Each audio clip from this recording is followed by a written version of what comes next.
Good morning, Facebook. Good morning, good morning, good morning. This is Dr. Sharita Weatherspoon of Spoon-Fed Motivation, LLC.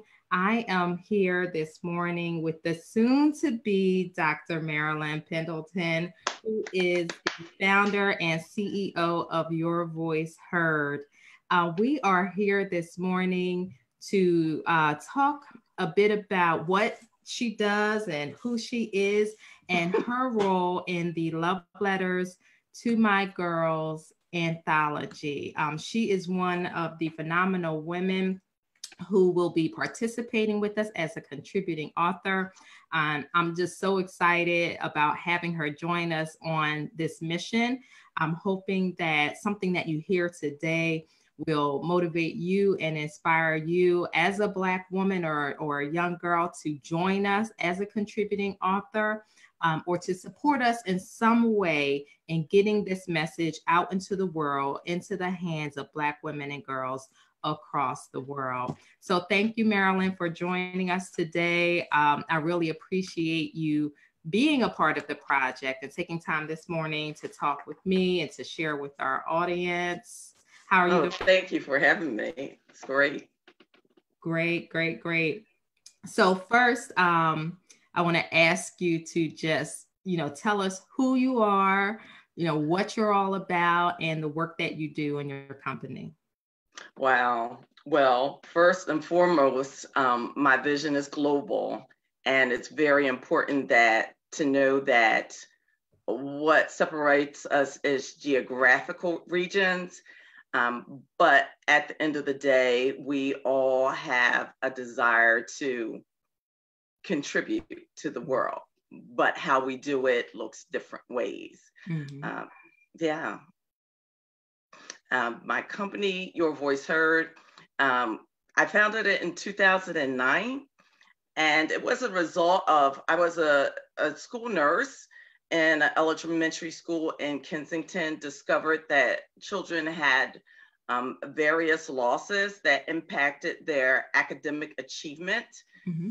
More than trauma. And when I did self-reflection, I discovered I had my own losses that were negatively impacting my life and movement in my life and my personal growth as an individual. I attended a grief recovery class. It was led by grief recovery specialists, and a big shout out to my spiritual parents, Reverend Herbert Jackson and Sister Lizzie Mae Jackson, mm-hmm. because I was introduced to the grief recovery method from them, and my life just transformed tremendously, and discovered what was inside of me. I was invited, I will tell you, I was invited to 2 doctoral programs in the past. Once when I first got out of college, and once again when I finished my master's. Mm-hmm. I would not have to pay for those courses, but my own personal self-worth and ability and grief that was holding me bondage would not allow me to move forward. Mm-hmm. Once I had my healing as a grief recovery method, through the grief recovery method, and became certified, the trajectory of my life has gone in places that I have never imagined. I've been to Zambia, to Jordan, most recently presented in Malaysia. So my desire and from my doctoral work is to leverage data with compassion, understanding that everything is guided by big data, by numbers, but there's a story, there is a humanity behind that. And we need to look at that, not just as numbers and profit, but we need to look at the emotional being and how they present to help them change their lives and to be forces to change the world. That's really good. So I like how you talked about how loss can actually keep you from making progress in your life. And I think specifically within the Black community, you know, there's still, as much as we're talking about it, there still is stigma about getting, you know, therapy and counseling, and the whole idea of taking care of your mental health. And that includes, you know, grief that comes with having some sort of a loss. And that loss, obviously, it could be someone you care about dying, but it could be a divorce, you know, some sort of, you know, separation in a relationship. I would say that even, you know, things like, you know, making a major move in your life and kind of leaving this life to go start a new life can bring about grief as well, and a sense of loss there. And I think it's something that, you know, we as a community typically don't talk about. And sometimes we, you know, we kind of give people a time period for their grief. Right. Like, okay, 6 months later, you should be moving on by now. Or, you know, you might have someone who says, like, if it appears that you are moving on, where, you know, you're moving too fast, like other people are determining for us how long our grief should last, or even what our grief should look like. And we're often not allowed the appropriate space and time, and we don't have the support to help us work through whatever the loss is, whatever the grief that we're feeling, and not recognizing the impact that that is now having on every other area of our lives. I think the work that you're doing is phenomenal. And I like part of the last thing that you said about, you know, everything is driven by data, you know, we've got that, but we do lose sight of the humanity that exists behind the numbers. Yes. And I think even with, you know, we look at the reason for this book, The Love Letters to My Girls, a lot of the issues that we deal with is because people have looked at statistics and they believe the statistics, and not to say that there's not fact that exists in the statistics, but facts and truth are often not the same thing. And it's also behind the facts is that there are people with stories that help to explain the statistics, but we don't want to look at the story and the people. We just want to look at the numbers and determine, make determinations about groups of people based on historical data, but not on the humanity that exists behind that data, and not making decisions around the impact of, you know, how the decisions you make are going to impact the people behind the data. So all of that was really good. And you know what? And our knowledge, attitudes, beliefs, and behaviors, those are established early on in life, before we reach adulthood. And I just got finished this course, Cross-Cultural Perspectives in School Leadership. This researcher, Hastid, from Germany, talks about the there are 6 areas to your national identity, or how you navigate through the world. And those knowledge, attitudes, beliefs, and behaviors are established in our earlier years, and they don't shift very much when we reach adulthood. And when you speak about the stigma and with emotional health and mental wellness, particularly in the Black community and with Black women, it is this one particular stereotype that very much annoys me, is the strong Black woman. Right. There is nothing wrong with being competent and confident in what you do. That I say I am. However, I do not want to carry the world on my shoulders. Right. And it doesn't mean, and what is communicated generation through generation is that we have to be the be all, and self-sacrifice. And an empty vessel has nothing to pour into anyone else. So if we are, as individuals, if we're spent, we have nothing to give, and we don't have anything to give as far as a healthy perspective. And the purpose, I just want to thank Angelita Bird. Shout out to my girl. Thank you. I met her in Ireland last year, and really, for us to share with in love with other young women, and maybe not so young, that we do not have to be the be all to do self-care physically, intellectually, emotionally, and socially. We have to care for ourselves to care and love for others, but it starts with self-love, knowing that we are the prize. Right. This is what I used to tell my my high school students. I was a mentor as well in the organization, and I said, "After me, girls, do this. I am the prize." Right. And they would say, "I am the prize." Yes. So you must recognize your wealth, your value, and if you're on that trajectory, if you can do that, then you can do something. You have to be able to be whole, really be whole, to do something and make a change. That's good. And I think that, everything that you just said directly relates to what we're trying to accomplish with Love Letters to My Girls anthology, and helping our sisters to recognize that they don't have to be superwoman.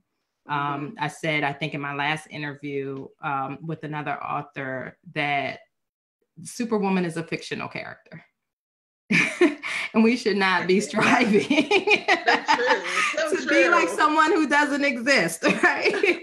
Who can't exist, right? It's not real. Superwoman is dead. Burn the cape, save the shoes. But we, our goal is to help Black women, regardless of age, their circumstances, where they live, beliefs, education, all of that, to recognize how powerful they are. And that's not about being able to carry the weight of the world on your back. It really isn't. It's really about recognizing your value and your worth, and holding other people accountable to recognize it as well. To stand in your power, your unique abilities, the things that you're great at, your competence, your skill sets, your knowledge, your expertise, your ability to love and be loved, and do whatever it is that you were brought into this world to do, that you were called to do, to impact the world, because each of us was in our own way. And I'm not going to say own little way, because any impact you make has a ripple effect. So you might only see it with one person, but it actually is having a greater impact than that one person, because that one person is now going to be able to impact someone in another way that they weren't able to had they not come in contact with you and engaged with you.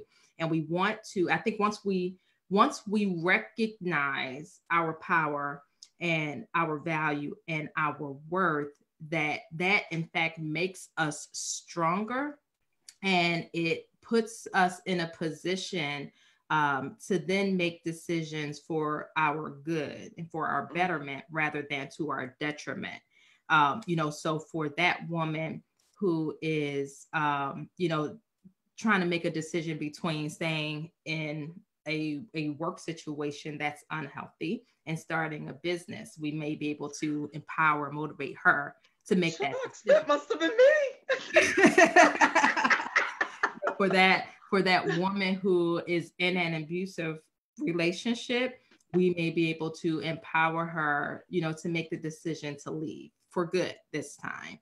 For that woman who is thinking about taking her life because she just can't see a way out of her situation, we want to be able to encourage her to stay here, that you deserve to live and you deserve to be happy. And, even if it's a day by day thing that, reading one of these love letters encourages her to give life another try at least one more day. And we do that every day that she's reading a letter. Mm-hmm.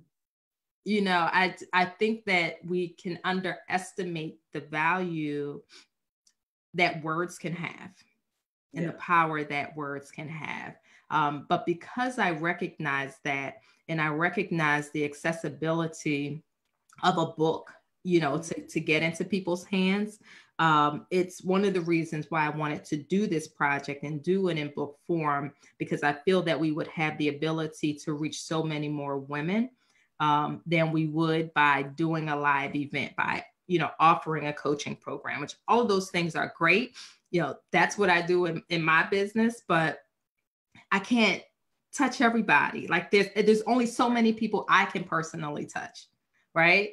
And I could have written the 100 letters by myself, but I have my story, my experience. You have your story, your experience, which is very different from mine. And there are some people who your words are going to be able to touch that mine may not be able to touch, because there's some relatability that's missing. Now, maybe 5 years later, my words might have a greater impact because of where they are at that point in their lives. So it was important for me to bring in this diverse group of women to write these letters so we can speak to a diverse group of women. Yes, yes. So you're a part of this project. And you're writing a love letter. So tell us what you're going to be writing about. I am going to write to stand up and make a difference. Mm-hmm. When you speak about leaving your job, and I'm very transparent about this. There is information on my Facebook page, and when we're talking about writing information to communicate to other people, I do write occasionally on Facebook. And when you see something that says transparent in capital letters, that's part of my story that I really want to impress upon people and share. Most importantly, when I share that information, it's for a lot of my kids that they follow me, they watch my page, but there are other people, adults that read my page. They'll text me or inbox me, and I want them to know that they have the power to do, it's in them to achieve, to live their best life. And I walked away from, and it's not been an easy journey. Mm-hmm. A lot of people look and see what you're doing on Facebook. It's like, oh, life is so great. Nah, it's hard work trying to be part of the less than 2%. Grow your business and work another job. And people ask how do I do all of that? I do try to get my rest, but it's at a great sacrifice for other things. And my goal is to stand up and to make a difference. I walked away from a regular job, a regular paycheck, to make a difference, because clearly I knew what emotional and mental health, how it impacted the development of children, how it impacted their academic achievement, but most importantly, how it impacted the workplace and the climate. As a leader, I am structuring my company so that it is, of course, with Grief Recovery Method, it is what they call emotional intelligence. It's more than emotional intelligence, but also culturally, for cultural competence as well. And there's a song by Matthew West, and it's called Do Something. And I'm going to just read a couple of lyrics from this. It says, I woke up this morning and shook my fist at heaven. God, why won't you do something? And he said, I did. I created you. And if not us, then who? It's time for us to do something. And this is why I'm so passionate about this project. This is why I walked away from my job, because it is time to do something, that there should no longer be stigma. People should be able to live whole lives, and we should be able to talk about these things openly and support our Black women, our Black girls. Even though it is a multicultural, it's a global issue. But this project allows me to focus specifically on a particular demographic, and I'm grateful for that. And I say my kids are looking at me. Those who I mentor are watching me. Right. That is very important in the work that I do and what I'm communicating with them, that I walk the talk. And just on a sideline, if you look in the back, there's a little wee picture in the back. And that is I love her, my niece, Kayana Okendo. And she is in college student. And she will be working with me as an intern this summer. This is one of the things that we have to sow into our girls, so that they can live their best life and contribute to the society, and then be the legacy. We are the legacy, and then they will be the legacy. Right. So this is so important of a project. Yes, yes. So you're writing about Do Make a Difference. Yes. So what will the reader take away from your letter? Wow. They will take away that they have the power in themselves to make a difference. And as you said before, it doesn't matter your educational level. You don't have to be a doctor. You do not have to be a corporate leader. Everybody has something to give to someone. They have something to offer someone in this world. And it's so important that we recognize the value and the power in other individuals. Right. Right. Great, great, great. So for those of you who are just joining us, I'm here with Marilyn Pendelton, who is the founder and CEO of Your Voice Heard. She is a change agent and a grief recovery method specialist. And she is also one of the women who will be participating as a contributing author in the Love Letters to My Girls anthology project, where I'm bringing 100 Black women together to write letters of love to other Black women and girls. And we want to get this book into the hands of as many Black women and girls as we can across the world. This project is really more than a book. It's a movement. Yes, we are publishing the book, but we want to do more than just publish the book. So we're actually seeking to donate copies of the book to organizations and groups that serve Black women and girls across the world. So we'll be doing some crowdfunding type of activities to help support that initiative specifically. We're also going to be taking some of the profits from the launch of the book to fund at least 2 scholarships. One of those scholarships will go to a young woman 21 and under. One will go to a woman over 21. And those funds will be able to be used for education, training, or business startup. We have a couple of other things that we are planning and vetting those ideas to see if we can add a couple more things onto this project. But it really is a big vision. And because the vision is so big, we need your help. We need your help to make it happen. So one of the ways that you can support this project is if you are a Black woman or a young Black woman, I would say maybe 14 and above, and would like to share a message of love and inspiration to other Black women and girls, I would love for you to consider participating as a contributing author. No, you don't have to be an author. You don't have to be a writer. You don't have to be a good writer. You just need to have a valuable and powerful message to share.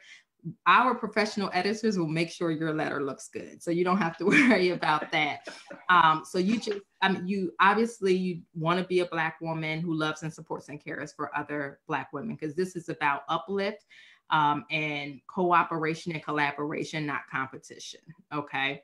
So if you feel like there's something that you want to share based on lessons that you learned from your own experiences, or, just words that you want to speak to someone that you wish would have been spoken to you at certain stages in your life, this is a wonderful opportunity to do that.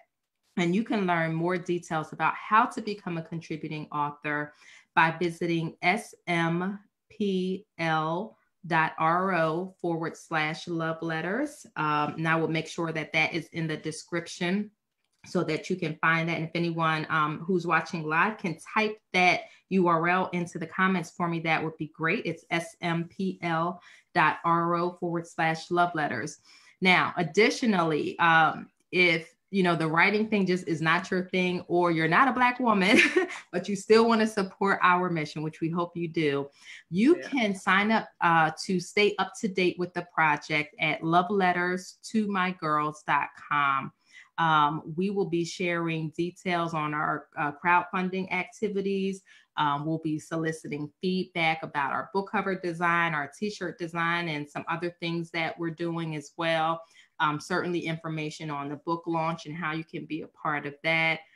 So just, sign up to keep updated with what we're doing so you can stay abreast of what's doing and how you can help us in supporting really this worldwide mission to impact and engage, elevate, and empower Black women and girls across the world. So Marilyn, yes. What would you say to our other viewers who are Black women about participating in this project? I know you jumped on it, when you heard about it, you were like, I'm Yes, I did. Yes, I did. Think about it. And you've actually I've got to shout you out for this, because you have done a great job of sharing this with other Black women. And I am so appreciative of that.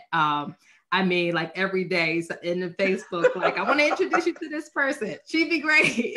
Send me emails. And I love it. But so what would you say to the Black women who are viewing this live or on the replay about participating in this project? I would say that we're always better together.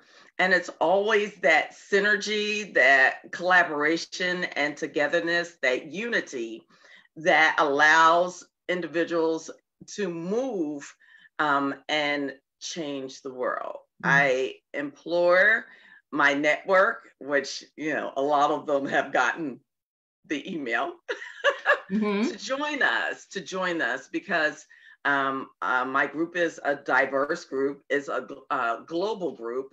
And I believe that they have so much to offer. And those who have not received an email from me or Facebook, charge it to the head, not the heart. Charge it to the schoolwork. And I've slacked off on some of my communications with studies and all, but I really encourage you to join us and be the change and be the legacy. Awesome. Thank you so much. So I was just going through the comments to see, if anyone had any questions.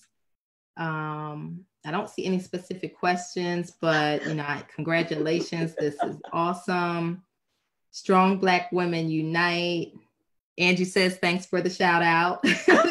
She has your back the same way you have had hers. Let's see. Yes. So, we've gotten wonderful feedback on this project. I'm actually somewhat overwhelmed at how people have been receiving this idea. It came out of an idea that I had a number of years ago when my daughter was younger, and she's now 22. So she was just a little girl, and I had this idea that I wanted to write, this book, Love Letters to My Daughter. And maybe I would invite a couple of my friends who also had daughters to participate. And it's on my list of books to write, because I have a list of books to write. Okay. And I had not gotten to it, but I still plan to do it. And literally in November of last year, I wasn't even thinking about that project. I was focused on something else and got this divine download for Love Letters to My Girls. And I believe that, God took that. The seed was the Love Letters to My Daughters. And the reason why I had not acted on it was because it was supposed to be bigger than that. And I probably wasn't ready for that vision at that time. And when I was ready, he gave it to me, and I took immediate action. And that's a lesson right there. Catch that. I got the download and I took immediate action. Okay. Yeah. You have to. Here we are. So we are seeking 100 women, Black women, young ladies to participate as contributing authors. We are well on our way to hitting that number. We did establish a minimum number of authors necessary to move forward with the project, and we have surpassed that number. So the book is a definite go. We are moving forward, whether we hit 100 women or not, but I would really love to hit 100 women.